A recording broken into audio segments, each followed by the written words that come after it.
Bonjour à toutes et à tous, bienvenue donc dans cette salle dans le cadre du Festival national du film d'animation de Rennes, parcours pro stop motion, donc un des parcours phares du festival et pour cause. Je tiens à remercier Film en Bretagne qui coordonne et qui programme avec nous le contenu de ce parcours stop motion. Et je remercie particulièrement Lumna Botan qui est dans la salle, voilà, qui aurait dû modérer cette rencontre, mais qui en a fait beaucoup aujourd'hui. Donc, et moi, je m'étais mise sur les rangs pour modérer voilà, cette séance avec Bruno Collet que je retrouve avec plaisir. Donc nous sommes là pour parler du process de fabrication du nouveau court-métrage de Bruno Collet, Atomic Tour, qui est donc en compétition au Festival d'Annecy cette année. Et je salue Peggy qui est dans la salle d'ailleurs. Voilà, donc venez voir le film sur grand écran à Annecy. Donc je vais présenter Bruno Collet brièvement, ses faits d'armes principaux, et ensuite je le laisserai présenter ses collègues, et on rentrera dans le vif du sujet. Nous aurons 1 heure et beaucoup de visuels à vous montrer. Donc l'enjeu du film, c'était de mêler stop motion, impression 3D, VFX, donc une hybridation audacieuse. Et donc on rentrera un petit peu dans les choix qui ont été faits. Donc Bruno Collet s'est formé à la sculpture des métaux aux Beaux-Arts de Rennes. Et je vois dans cette idée de métaux et la noirceur des marionnettes que vous voyez un lien clairement. Il débute sa carrière sur de nombreux tournages. Il dirige sa propre série en 98, Avoir un bon copain pour Canal+. Le dos au mur et Calypso is like so figurent parmi ses réalisations saluées. En 2007, il change de registre et propose avec Le Jour de gloire une vision onirique de l'horreur des tranchées durant la Grande Guerre. Et peut-être qu'on parlera des liens aussi avec ce film. En 2009, avec Le Petit Dragon qu'on adore, qu'on a vu et revu, il renoue avec l'humour en offrant 38 ans après sa disparition des retrouvailles avec Bruce Lee. En 2011, le Forum des images dont je viens, donc je le cite, lui propose une carte blanche mémorable, et vous apprécierez le jeu de mots. Voilà. Et en janvier 2020, son film mémorable est nommé aux Oscars. Et donc, nous nous retrouvons autour de ce nouveau court-métrage. Bruno, je te laisse présenter tes acolytes, puis nous rentrons dans le vif du sujet. Merci. Oui, je suis Bruno Collet, accompagné d'une partie de l'équipe. Donc Héloïse Ferlet, qui était une des animatrices sur ce court-métrage. Gabriel Reichmann, qui est l'assistant chef opérateur. Donc avec un A, on s'excuse pour la faute. Ah oui, il y a une légère faute. Ouais. Effectivement, au niveau du sens, c'est pas le même. Et Julien Lecomte, qui s'est occupé de tout ce qui était effets spéciaux, qui était une grosse part du travail sur ce projet. Donc on a effectivement des photos à vous montrer, mais très peu de séquences du film, parce que l'avant-première se passant à Annecy, on n'a pas trop le droit de déflorer ce film pour l'instant. Donc on va rentrer dans les coulisses de la fabrication plutôt. Voilà. Donc Atomic Tour, c'était une idée qui tournait autour du dark tourisme, c'est-à-dire les gens qui vont dans des endroits un peu dangereux pour se mettre en valeur sur les réseaux sociaux. Ça faisait un moment que ça me trottait dans la tête, et c'est la découverte. Alors je vais prendre mon petit papier parce que j'ai pas envie d'écorcher son nom, d'un artiste qui s'appelle, je suis sûr que normalement c'est Isabelle Med à ce moment-là, dans les noms. Ah oui, parce qu'il me manque un œil en ce moment, vous ne le voyez pas, mais je suis le réalisateur. C'est l'artiste germano-israélien Shak Shapira. Ouais, et tu le prononces voilà. Pour moi. Holocaust, voilà. Dont on peut... Voilà. C'est la vengeance d'une série que j'avais fait il y a 15 ans sur RIP, où il y avait un tueur qui était borgne, et je crois que je paye cette idée. Et c'est en découvrant ces photos, donc c'est Gabriel qui va essayer de maîtriser l'engin avec écran tactile. On peut basculer sur le PowerPoint, je ne sais pas si... Donc c'est un artiste israélien qui a découvert sur Internet donc les photos de gauche. C'est des gens qui sont au mémorial de l'Holocauste à Berlin. Et il y a plein de gros blocs de pierres qui ont été déposés devant le musée. Et les touristes aiment bien se prendre en photo en faisant les idiots sur ces stèles qui sont censées représenter les millions de morts. Tu vas un petit peu vite. Et à droite, lui a pris ces photos et les a remis dans le contexte des camps de la mort. Et surtout cette photo donc il y en a plusieurs, mais celle de droite, et vous allez comprendre après pourquoi, m'a particulièrement touché parce qu'il y a cette mise en abîme avec ce selfie où on voit l'écran, et dans l'écran on voit donc ces prisonniers des camps.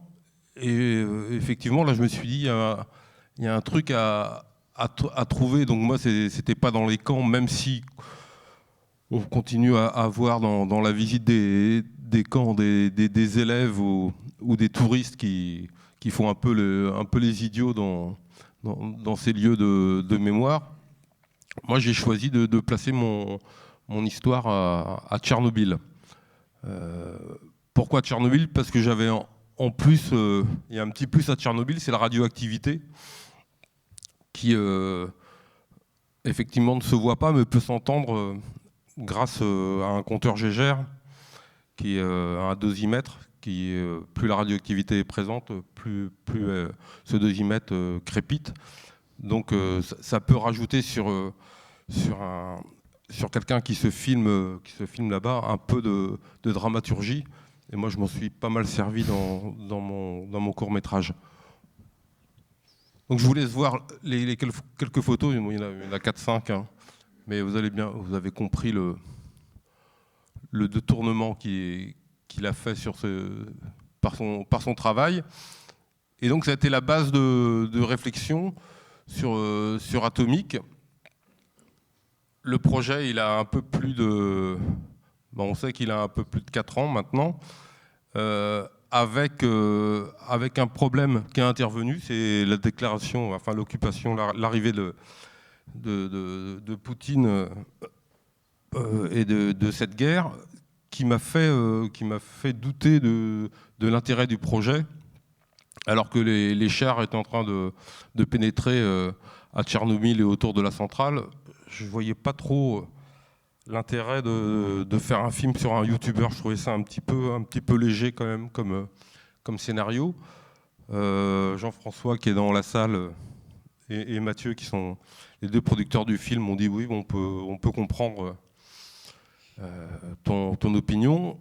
Je devais téléphoner à France 2 qui avait été intéressé par le projet, et Jean-François devait appeler le CNC. J'ai pas réussi à voir France 2 et le lendemain on se retrouve à Vivement Lundi. Il me dit alors tu as vu France 2 ? Je lui dis bah non, j'ai pas réussi à les contacter. Il me dit bah, c'est bien parce que les Tchèques sont très intéressés par le projet et ils voudraient vraiment coproduire ce film. Mais si tu veux pas le faire, quelqu'un d'autre peut le réaliser. Ayant des frais de bouche assez importants, je me suis dit non, je vais le faire ce film.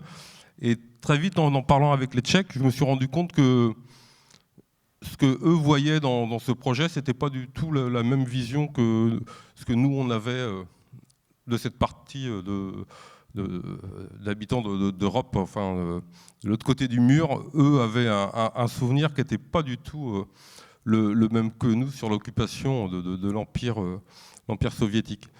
Donc ça a apporté un nouvel attrait à développer ce projet. Et c'est là que tu as fait un petit peu ces recherches esthétiques du film en utilisant l'IA que tu m'as montré, que tu as montré à l'équipe pour parler un peu le même langage. Alors très vite, par rapport au budget, je savais qu'on avait des marionnettes, un certain nombre de marionnettes à construire, et puis on avait une ville aussi à reconstruire avec des intérieurs, et que ça allait effectivement être très très lourd à construire et surtout à financer. Donc très vite j'en ai parlé à Julien parce qu'il fallait qu'on trouve une solution doublée du problème du fait que moi je voulais que ce film soit en grande partie filmé avec un téléphone. C'est-à-dire que ce youtubeur se balade dans les ruines de Tchernobyl et je voulais que ce téléphone apparaisse à l'écran.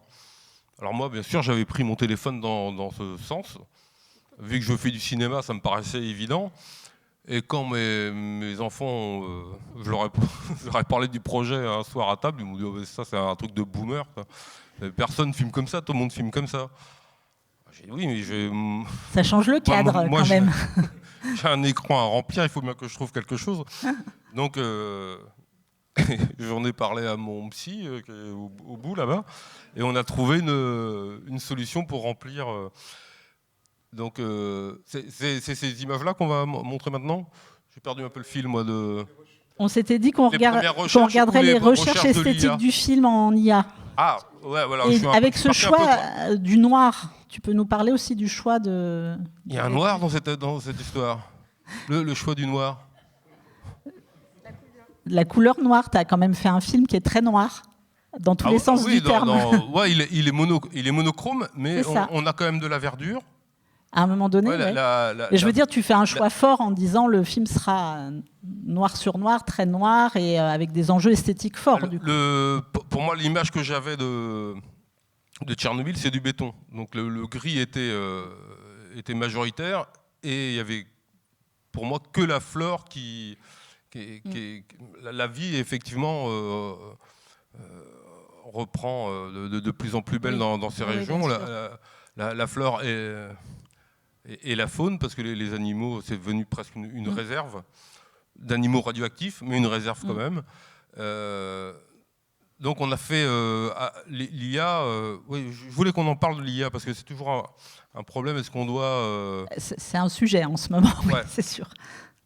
Et nous, ça nous a servi non pas à réaliser le film, mais à dégrossir quand même l'esthétisme qu'on allait choisir pour le... Donc vous avez cherché esthétiquement par ces images que tu as montrées à l'équipe du coup.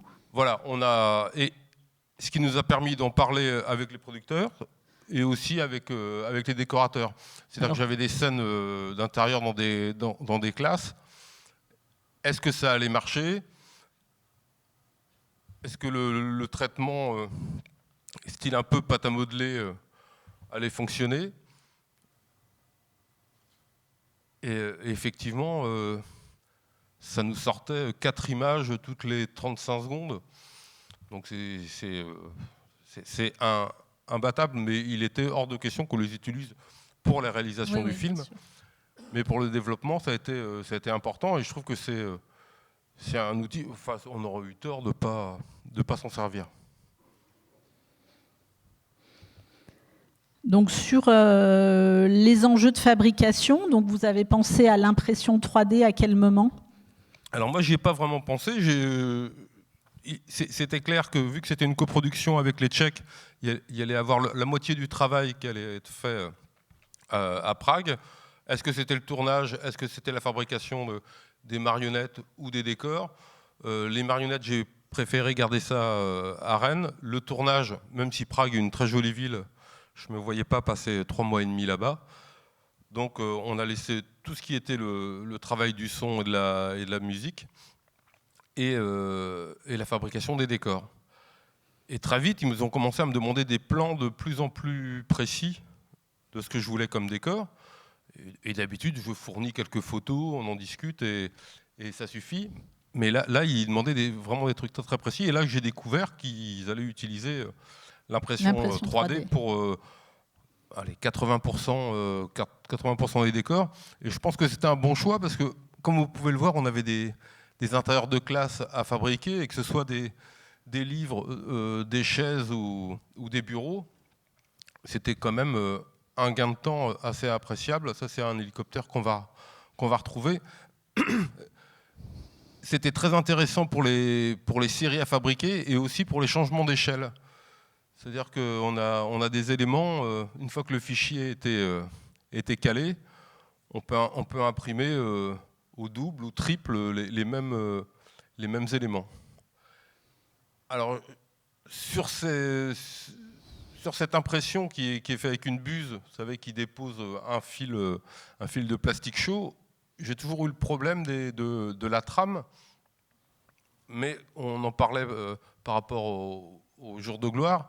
J'avais envie que la matière soit vraiment marquée, donc je savais qu'on allait tout recouvrir d'un mastic. Oui, ce que tu me disais, c'est que voilà, il y avait des streams et que toi, tu savais qu'il y aurait tout un travail. Voilà, donc ça me posait pas de souci parce que ces stries sont très difficiles à effacer, à poncer ou à sabler, même si maintenant il existe d'autres moyens beaucoup plus précis d'impression, mais avec des machines qui sont beaucoup plus onéreuses. Donc je savais que ces défauts de fabrication, on le voit sur les visages des mannequins, hein, c'est juste des mannequins qui seront des têtes de mannequins qui seront dans le magasin. On voit par les brillances que effectivement ça n'aurait pas pu convenir à l'esthétisme du film, mais une fois matiéré. Donc mastiqué, voilà. En créant un effet pâte à modeler. Donc voilà, qui est très long, ouais. Mais vu que c'était fait à Prague, ça me posait aucun souci.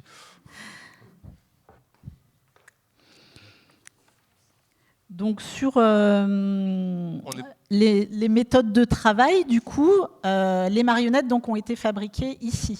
Voilà, alors ça c'est toujours... Là, tu vas nous expliquer un peu comment vous avez travaillé sur les marionnettes maintenant. Donc les décors à Prague en impression 3D, les marionnettes ici. Alors ça c'est toujours...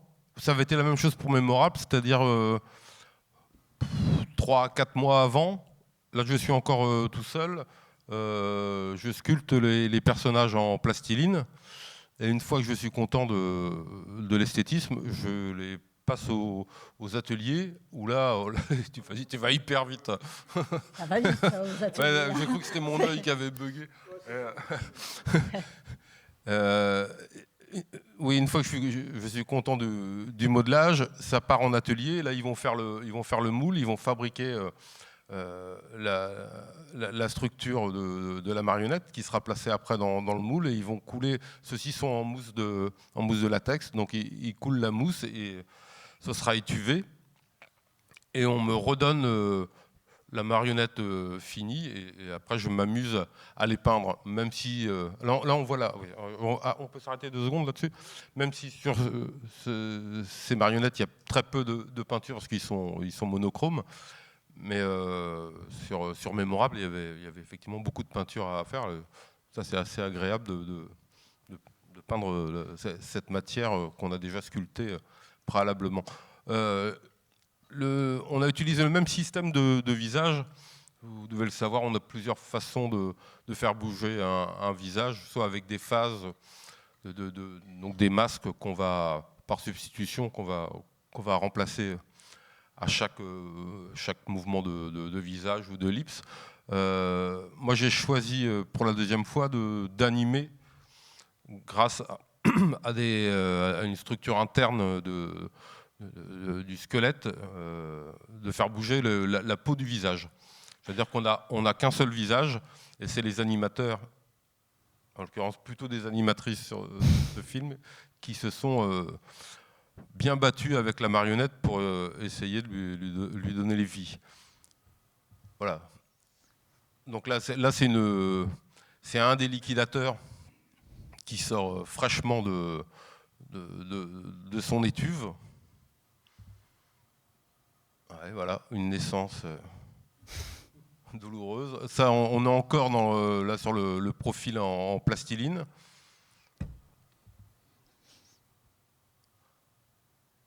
On a calé la structure à l'intérieur du moule avant d'y couler donc la mousse de latex qui est encore liquide. Bon, les mains, c'est souvent quand même, on garde le fil d'aluminium avec toujours quelques mains de rechange parce que c'est toujours les parties qui vont casser en premier sur une marionnette. Bon, ils avaient vu costaud sur celui-ci. Parce que les marionnettes sont grandes, hein. C'est des marionnettes de...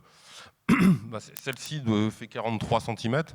Oui, vous avez vu qu'on a des marionnettes. Oui, on vous a ramené deux personnages avec 2 tailles différentes. Parce qu'on n'a pas parlé, mais on a beaucoup tourné sur fond incruste. ce qui nous a permis de mêler des personnages de taille différentes. Et après, Julien remettait tout le monde à la même échelle. Là, ça a été un gain de temps aussi.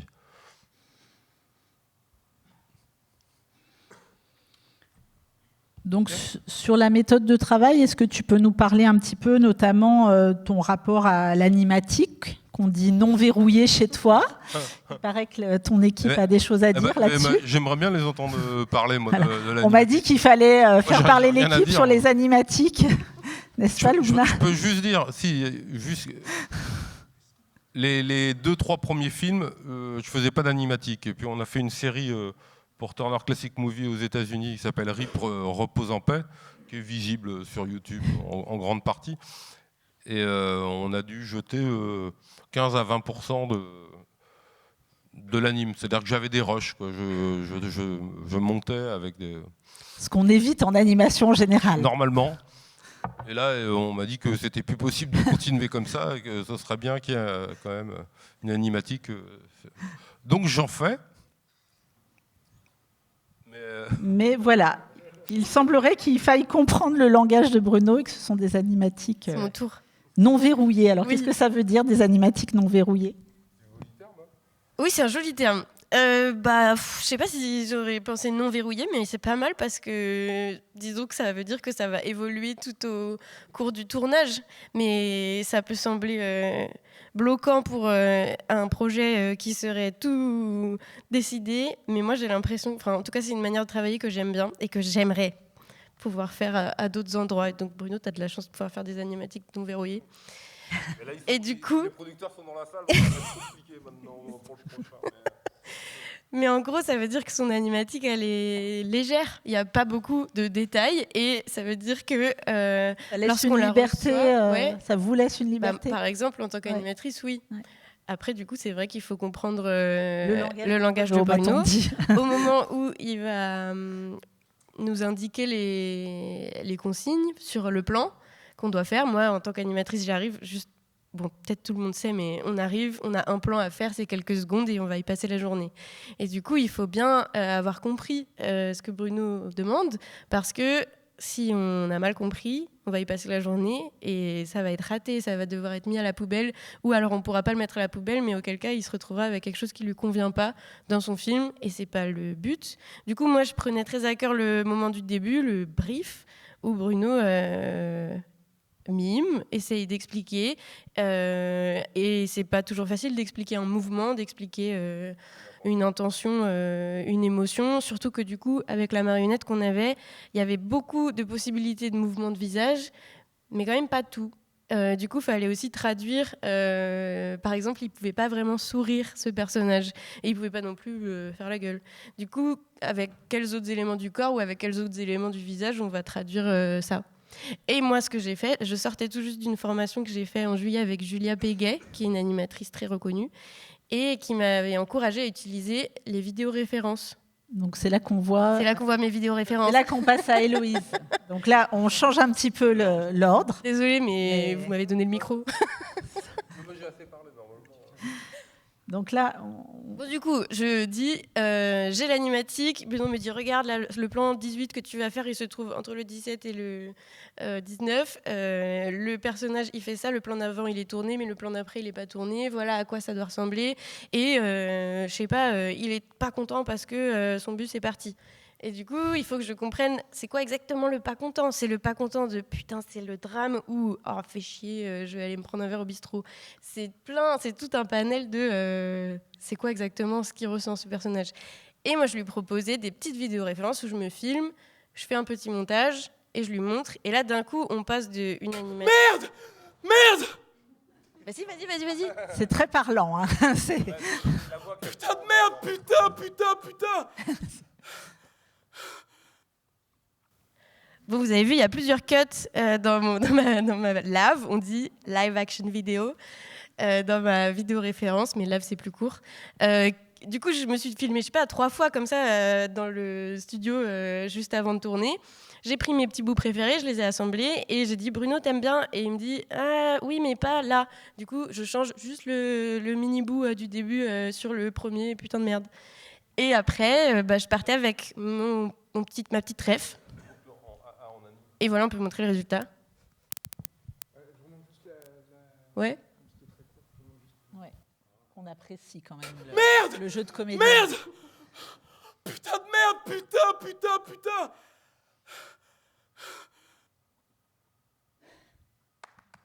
Ouais. Merde! Putain de merde! Putain!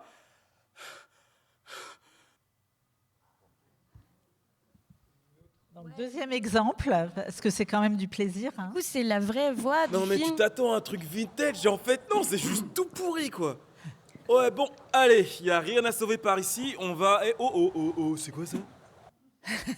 Vous voyez, on me voit genre arrêter la vidéo à la fin, mais c'est pas grave parce que moi, ce que j'ai besoin, c'est juste les moments clés. Et je fais un peu exprès de pas mettre la caméra pour me filmer dans le bon angle, pour pas tomber dans le petit piège de recopier ma vidéo référence, parce que ce serait moins Non bien. mais tu t'attends à un truc vintage et en fait non, c'est juste tout pourri quoi. Ouais bon, allez, y a rien à sauver par ici, on va... Oh, c'est quoi ça? Vous rigolez parce que c'est bien animé.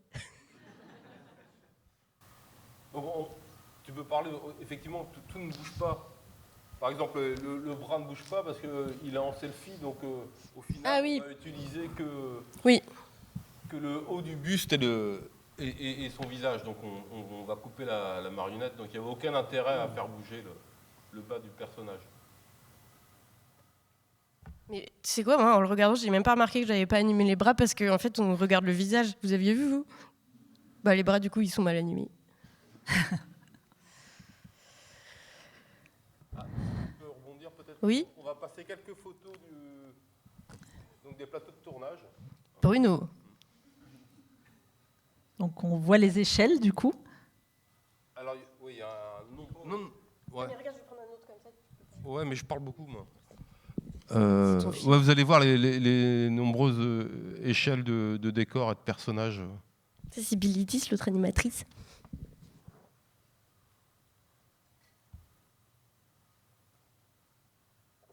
Les garçons, vous avez le droit de vous exprimer. Parce que il y a des travelling, il y a des... Vous avez mis un gros objectif sur l'appareil photo, là. Ouais, ça c'était un plan assez difficile à faire. Donc, dans le film, en tout, on a une dizaine de travelling, à peu près, et à 1 ou 2 axes en général, qui étaient contrôlés depuis l'ordinateur. Et souvent, il y en a quand même pas mal qui étaient des travelling subjectifs, donc on était censé imiter le mouvement du personnage dans le décor. Et ici, donc celui-là était particulièrement précis parce que le personnage est représenté par la caméra et l'arbre ne sont pas du tout à la même échelle. Donc quand on faisait bouger un tout petit peu la caméra, on avait l'impression que le personnage s'envolait au-dessus de l'arbre. Donc il a fallu vraiment régler au millimètre près le mouvement de la caméra pour donner l'impression que le personnage était vraiment au sol. Donc il s'avance vers l'arbre et il va poser son appareil photo sur une branche.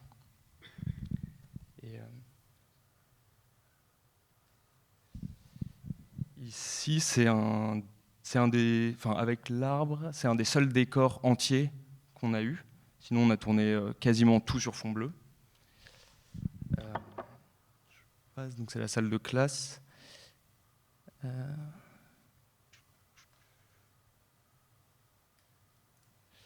Ouais, donc là, beaucoup de nos plateaux ressemblaient à ça. Donc, on avait souvent un personnage comme ça sur fond bleu, et je rejoins ce qu'on disait tout à l'heure sur l'animatique.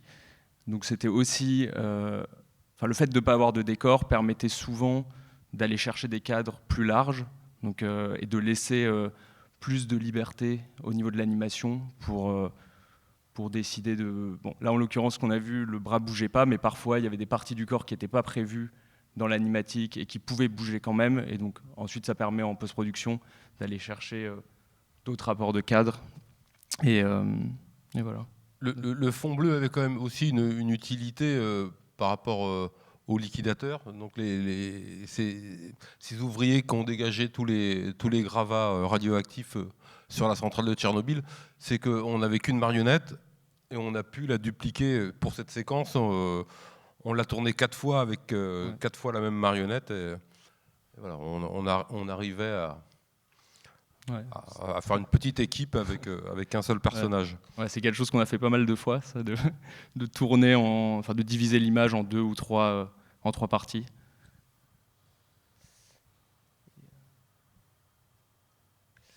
Un animateur tchèque. Ouais. Et après, plus généralement sur la lumière, ce que je peux dire, c'est qu'on est parti. Enfin, le thème du film nous permettait d'aller vers une ambiance assez contrastée et sombre, donc d'avoir vraiment une ambiance très stylisée.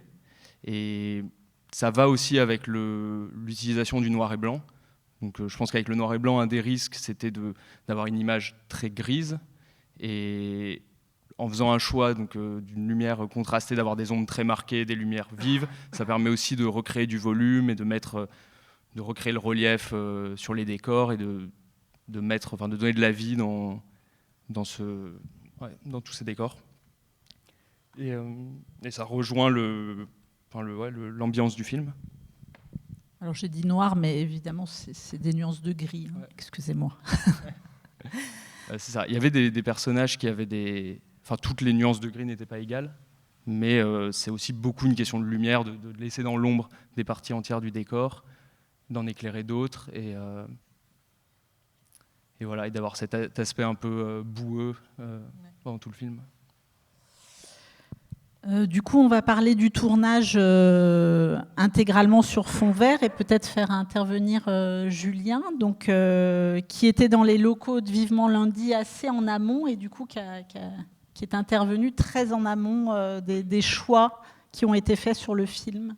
Peut-être Julien, vous pouvez nous expliquer un peu. On peut même dire que bien avant le tournage, plusieurs mois avant, Julien a fait des petites séquences avec le téléphone, savoir ce qu'il y avait une nouvelle grammaire à mettre au point qu'on allait utiliser pour tout le tournage et de voir si on était, nous et la production, si la façon de faire, si le process était viable. Ouais, est-ce que c'était valide?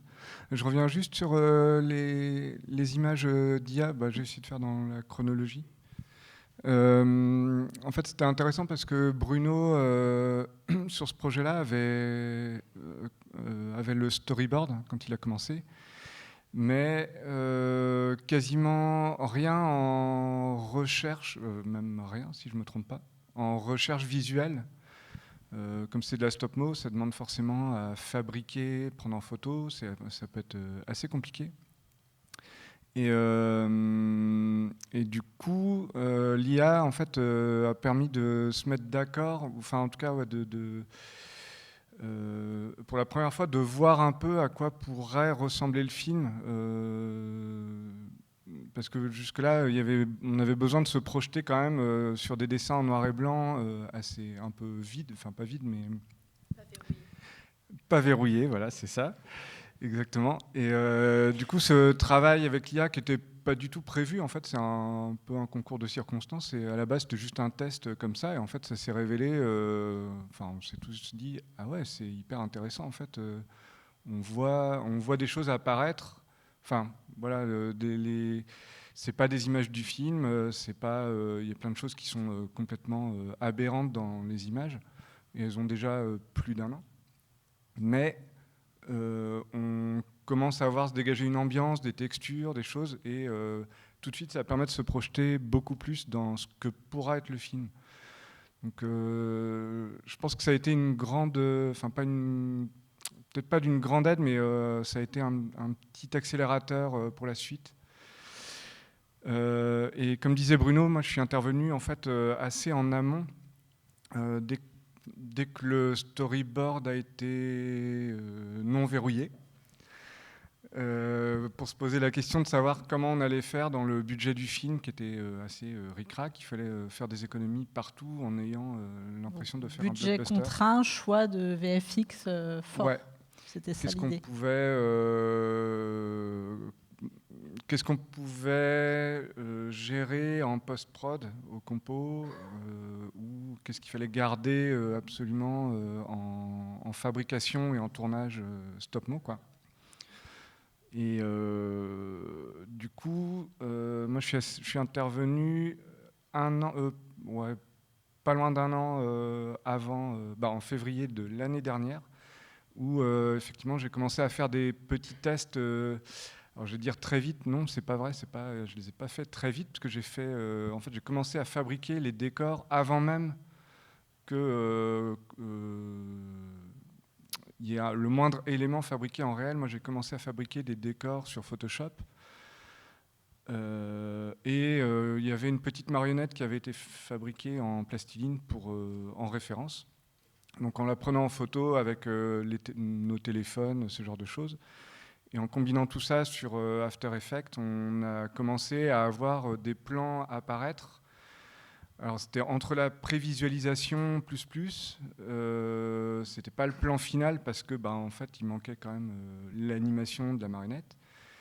Mais effectivement ça a permis très tôt de soulever les problèmes de cadrage, des choses auxquelles on n'avait absolument pas pensé, qui n'étaient pas présentes sur le storyboard, notamment effectivement comme disait Bruno de cadre de téléphone vertical dans une image horizontale, et même des choses tout simplement de transition à l'intérieur d'un plan. Comment ça se passe quand en fait, le personnage va poser son téléphone sur l'arbre, mais qu'en même temps, on doit rentrer dans l'image du téléphone.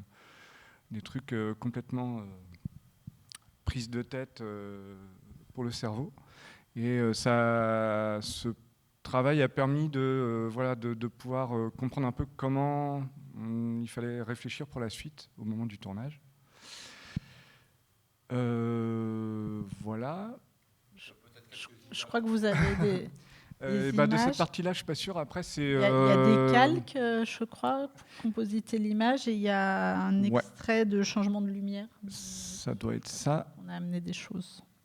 Et du coup, après, moi, je suis réintervenu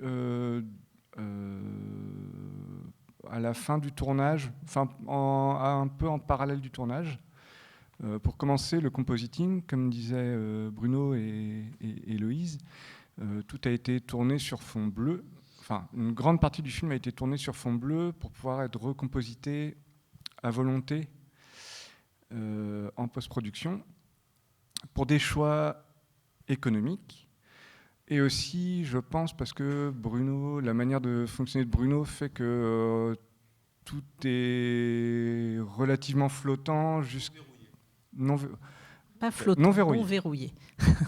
Non verrouillé jusqu'à la dernière seconde ou dernière minute. Et c'est une méthode qui permet d'avoir encore des changements de mise en scène au moment du compositing, ce qui est quelque chose qu'on ne fait jamais. Enfin, je dis pas ça, c'est pas une critique, parce que comme je rejoins Héloïse là-dessus, Bruno, je pense que c'est le seul réalisateur que je connaisse qui travaille en anime comme s'il travaillait en fiction. Et qui fait encore sa mise en scène au moment du montage, alors qu'en animation, la mise en scène, elle est verrouillée dès l'animatique, avant même que l'animation commence. Et là, c'est tout l'opposé. Alors ça engendre beaucoup de problèmes de prise de tête, mais ça reste toujours... c'est une méthode, en tout cas, qui est intéressante. Enfin, moi, que j'aime bien, parce que ça laisse une certaine liberté jusqu'à la fin. Une liberté de réfléchir et de changer les choses jusqu'à la fin, quoi. Alors, c'est peut-être pas très... On est pensé plutôt montrer l'extrait avant. Okay. Ouais, faisons ça. Donc, on a un petit extrait d'un plan composité, si je ne me trompe pas.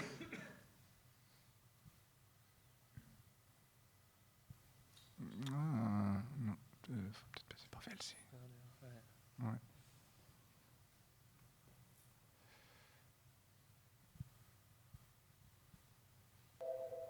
Bon alors, ça claque ou pas?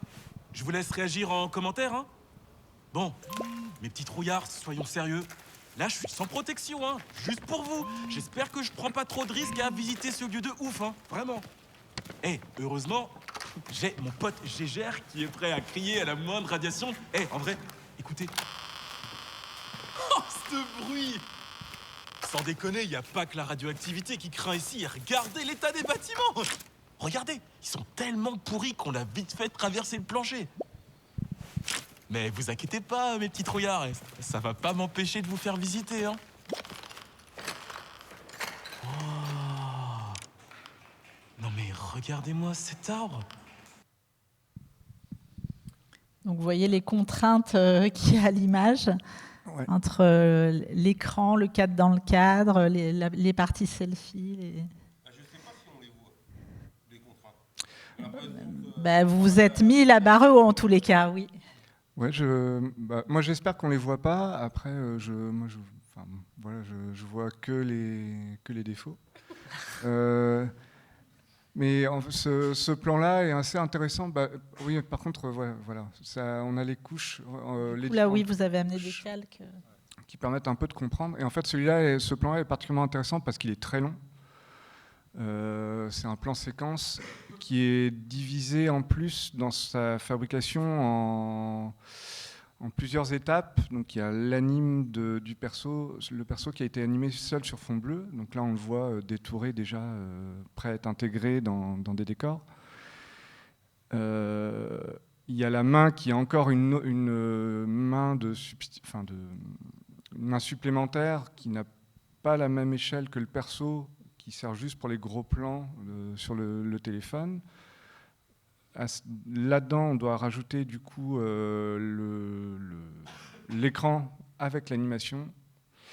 Et dans ce plan-là, en fait, quand le personnage redresse son téléphone après être passé sous l'arche, on retombe sur un vrai décor du tournage pris éclairé. Mais il y a toutes les jonctions à réaliser en post-prod, et notamment les décors qui se retrouvent derrière le perso. Donc voilà, il y avait pas mal de pseudo-matte painting pour remplir le fond. Je ne sais plus où je voulais en venir, mais c'était une énorme succession de couches différentes, et chacune avec sa particularité. Par exemple, le mouvement dans le cadre du film n'est pas le même mouvement que celui qui est dans le téléphone. Je ne sais pas si c'est très clair. On s'est pris pas mal la tête à savoir comment en miroir le mouvement est perçu dans le téléphone. Et voilà, ça a donné pas mal de difficultés sur ces décors qui du coup devaient être aussi très grands pour pouvoir permettre des mouvements panoramiques du personnage. Là, on voit l'intégration d'éléments de décor réels sur des matte painting et des créations de ciel numérique. Ça pourrait être intéressant c'est bien. Peut-être de remontrer au final Le plan. Séquence, ouais. Là, on voit bien les couches.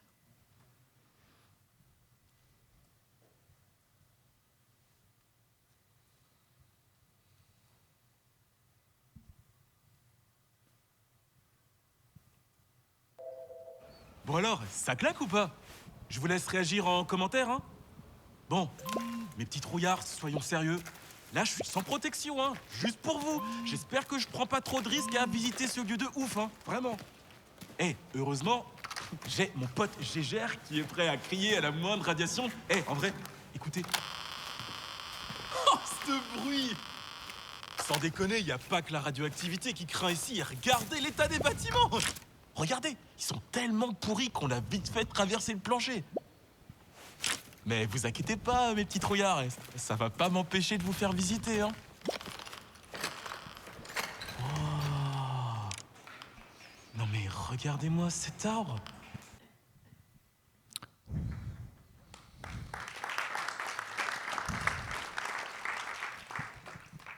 Parce qu'effectivement, on disait le storyboard n'était pas tellement verrouillé, mais un geste tout simple quand il se filme en selfie et d'un seul coup il baisse son écran, il fallait que ce mouvement soit qu'on y pense dès l'animation de la marionnette, soit en basculant la marionnette, soit en bougeant la caméra, enfin l'appareil photo. Il fallait quand même qu'on ait un fil conducteur qui était effectivement laisser une grande liberté sur plein d'autres choses, mais au niveau technique, il fallait que tous les plans, tous les calques qui allaient arriver soient déjà pensés avant le tournage. Il y a plein de choses, effectivement, où en fait on se rend sur l'animatique ou le storyboard, ça paraît assez évident. Ce qu'on voit dans l'appareil photo, c'est la même chose que de l'autre côté, enfin que dans le cadre de l'image. Et en fait, au fur et à mesure qu'on avançait dans le film, et c'était souvent en plus au moment du compositing, donc le tournage était déjà fini, on se rendait compte que en fait, il nous manquait des éléments d'arrière-plan, parce que quand le personnage rebascule l'image en selfie vers lui-même, en fait, on n'a pas pensé à ce qu'il y avait derrière lui. Et c'est des choses, en fait, on avait beau essayer de les prévoir le plus tôt possible. On était encore au moment du compositing à se dire, là, il nous manque un fond de ville pour remettre derrière lui. Bon, on va fabriquer un fond de ville. Et juste pour rebondir peut-être à la fin de l'extrait, quand on voit l'arbre, je trouvais ça intéressant parce que du coup vous avez vu la photo du tournage, donc l'arbre, par rapport à ces problèmes d'échelle, plutôt ces solutions d'échelle qui permettaient de rester dans une économie, puisque les marionnettes sont très grandes. Donc il était impensable de faire un arbre à l'échelle des marionnettes. Ça claque ou pas ? Et du coup, l'idée a été de faire effectivement un arbre à toute petite échelle, grand comme ça à peu près, et de profiter du fait que comme c'est un plan subjectif, on n'a jamais le perso à côté de l'arbre, on n'a que la main qui permet d'avoir un pseudo-rapport. Mais on a ce mouvement de caméra qui, lui, est censé donner l'échelle du personnage par rapport à l'arbre. Donc il y a déjà cette première triche. Et ce qui était intéressant et hyper excitant sur ce plan, c'est que on n'a pas envisagé de fabriquer le décor complet. En fait, on est parti dans l'idée qu'on allait fabriquer que le plateau avec les éléments au sol et l'arbre, et que tout le décor autour serait fabriqué en post-prod. Et moi, c'est un truc que je suis assez content de ça, parce que c'était un test qu'on a fait sans savoir si ça allait marcher, et au final, ça marche. C'est qu'en fait, on a photographié, on a fait un vraiment tout petit décor de la salle. Enfin, Bruno l'a fabriqué, L'arbre était grand comme ça, on ne pouvait pas le construire à l'échelle de l'arbre, parce que même si l'arbre était plus petit que les personnages, ça nous obligeait à faire un décor quand même assez conséquent. Pardon. Et j'ai dû faire un décor au sol qui était peut-être même plus petit que la table, en carton plume. C'est ça. J'ai matiéré, je l'ai fourni à Julien. Et c'est de la photogrammétrie. C'est ça, on l'a pris en photo sous tous les angles, et avec un simple outil de photogrammétrie, en fait, on a pu le réintégrer dans le composite, dans l'image composite. Et ce qui fait que en fait, on a différents éléments de décor à différentes échelles, venant de différentes sources. Et au final, moi, pour le coup, je suis assez content du résultat. Je trouve que c'est crédible. Il n'aurait peut-être pas fallu voir plus en détail, mais en tout cas, ça marche, et c'était assez intéressant de pouvoir tester encore cette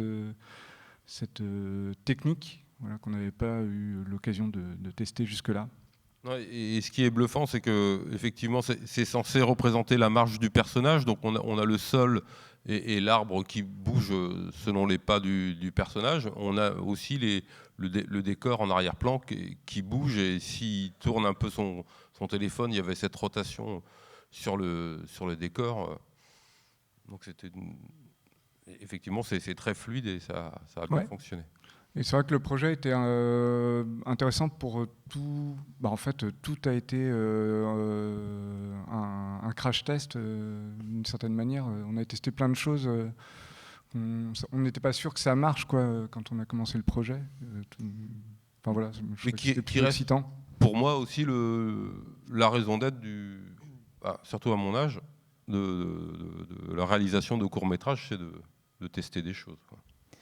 Comme on arrive au terme de cette rencontre, peut-être en conclusion, je vous interrogerai sur le vécu de ce tournage, donc, qui était sur une hybridation des pratiques, stop-mo, VFX, tournage impression 3D, tournage sur fond vert. Donc, est-ce que c'était plus de liberté? Est-ce que c'était une frustration par rapport à de la stop-motion 100%? Est-ce que vous sentez une révolution des pratiques en stop-motion aussi? Quelles conclusions vous tireriez les uns les autres de cette expérience? Vas-y. À vrai dire, nous, on se parle plus depuis 6 mois, on s'est tous fâchés. Et là, on est content de. C'est une conclusion. Je sais pas si on est content, mais on se retrouve. Moi, d'un point de vue personnel, c'est vraiment le genre de projet qui m'excite complètement, parce que en fait, Bruno arrive avec des questions. Il arrive avec son storyboard. Et voilà. Et en fait, on ne sait pas comment on va faire. Il y a énormément de blanc, quoi. Et du il n'y a pas tant que ça de projet où en fait on doit se demander ça, comment on va le faire, je ne sais pas, j'en ai aucune idée. Et j'adore ça aussi parce que c'est du court, que ça n'engage pas une réflexion sur 2 ans à se creuser la tête. Donc c'est très rapide. Et la méthode de fabrication, comme on disait, la méthode de fabrication de Bruno est tellement particulière qu'on n'a pas le temps de s'ennuyer. Voilà. Que dit l'animatrice? Quand même, moi je peux rappeler que j'interviens non pas en tant que créatrice dans ce projet, mais en tant que technicienne. Donc je suis là pour faire ce qu'on me demande. Et comme je suis aussi réalisatrice, le moins qu'on puisse dire, c'est qu'on partage la même technique, mais pas du tout la même esthétique, ni les mêmes matériaux, pas grand-chose en commun.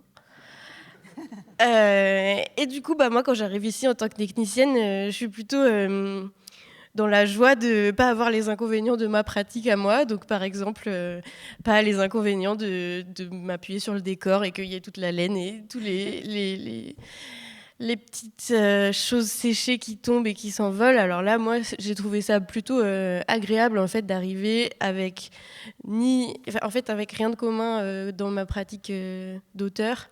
Et je ne sais pas si c'est un projet qui révolutionne et qui va écrire des nouvelles choses sur la stop-mo, mais en tout cas, ça ajoute des cordes à nos arcs, ça ajoute des lettres à notre alphabet. On va pouvoir se dire, si à un moment j'ai envie d'avoir un selfie, ce film-là l'a déjà fait et on va pouvoir aller chercher là. Et en tout cas, en tant qu'animatrice, moi, ça ne changeait pas grand-chose qu'il n'y ait pas de décor, à part que c'était plus facile finalement, parce que ça faisait moins d'éléments à prendre en compte. Moi, je dirais que dans mon travail, le plus intéressant, ça a été l'usage de la caméra subjective, justement. Sur le tournage, c'était vraiment très, très intéressant de pouvoir incarner un personnage directement depuis l'ordi, de régler ce travelling et de l'incarner comme ça. Après, l'usage du fond bleu sur le tournage, c'est beaucoup de contraintes, mais c'est au visionnage qu'on se rend compte des possibilités que ça offre. Mais voilà. Oui, je pense qu'il est un petit peu perdu parce que c'est la première fois qu'on travaille ensemble. avec Gabriel. Les autres, ils m'ont déjà pratiqué. Donc, Au bout de 2-3 semaines, ça. ouais. Et il tournait sur fond bleu, donc il savait même pas. Mais qu'est-ce qu'il va faire? Il était très inquiet. Mais la lumière est pas. C'est pas grave. Non, mais là, non, c'est pas grave. On va. T'inquiète pas. Ça va le faire. On verra en post-prod. Bon, j'espère qu'il est heureux du travail final. Mais non, moi, on sait que c'est une technique qui coûte cher, qu'on n'est pas parti pour avoir des financements de plus en plus importants. Donc c'est sûr que c'est une piste qui est intéressante. Je ne me vois pas tout faire devant un fond incruste. On a quand même construit nos éléments, mais ne serait-ce que de pouvoir... On doit avoir 4 ou 5 échelles de personnages. Et rien que ça, c'est déjà financièrement intéressant de ne pas avoir une dizaine de marionnettes de 43 cm. Voilà, donc ça entrouvre une porte et des possibilités qu'on n'avait pas encore testées. Voilà, moi je trouve ça assez encourageant techniquement. Bien, merci à toutes et tous. On n'a pas le point de vue des producteurs, mais vous pouvez discuter avec eux à l'issue de cette rencontre sur tout ce que ça offre sur des budgets peut-être plus réduits de produire de la stop motion. Je ne sais pas. Non, ils font non. En tous les cas, j'espère que ça vous a donné envie de voir le film, avec des enjeux de mise en scène très forts, vous l'avez senti. Voilà. Donc rendez-vous dans une salle avec le film sur grand écran, et à Annecy et ailleurs, et longue vie au film. Et je lève la séance et à bientôt. Continuez à profiter du festival. Merci.